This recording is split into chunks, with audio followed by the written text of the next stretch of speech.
whatever it is you're playing, somebody put their heart and soul and being into writing it. And your job is to do the same.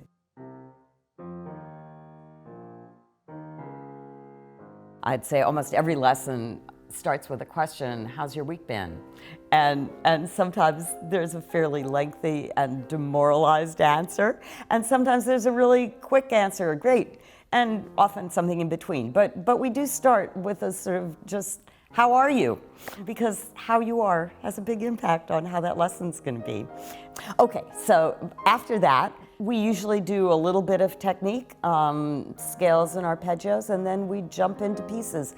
I'd say more often than not, we work on only one piece during a lesson, sometimes only one section of that piece, although I try really hard not to get stuck on one or two measures.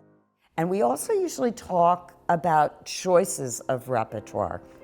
So very often one piece is just about finished and we're talking about what comes next. And one of the things we're doing is trying to balance playing pieces from the sort of revered Western canon, the pieces that I hope my students will know, and a kind of adventurousness into saying what's being written now. What are the pieces that people could learn that are about today's world? Or what are the pieces that were written 50 years ago that we should have been paying attention to and we weren't?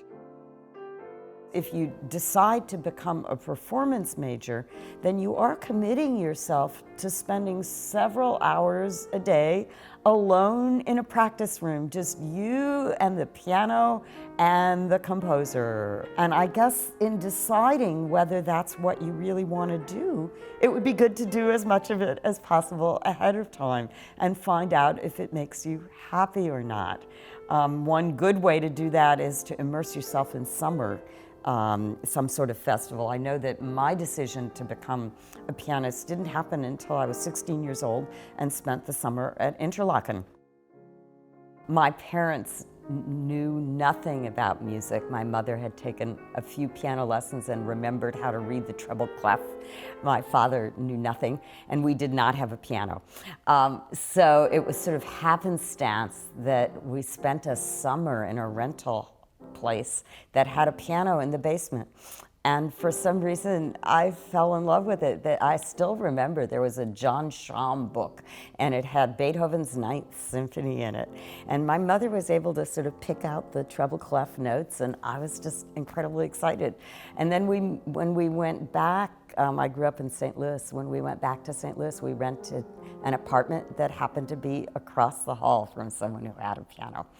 And that was it. My parents didn't even let me start taking lessons for a couple of years after that. But I loved it. I loved music. I don't know why. One of the things that I love most about Lawrence is the fact that we are part of a really good, very alive liberal arts college. And one of the things that I try to do with my students just about every year is collaborate with someone from the college and put together a studio program that brings together another discipline with piano. And I think that that's something pretty unique to Lawrence. It certainly could be done in other places, but I've taught at other schools and it wasn't being done because it was too hard to sort of jump that barrier from piano to geology or whatever. But here, it's really easy. We're a small school and the faculty has been chosen because they are people who want to collaborate and who want to cross disciplines. I think that we have a pretty non-competitive environment, but a really strong culture of hard work. I don't have any students who don't care deeply about what they're doing.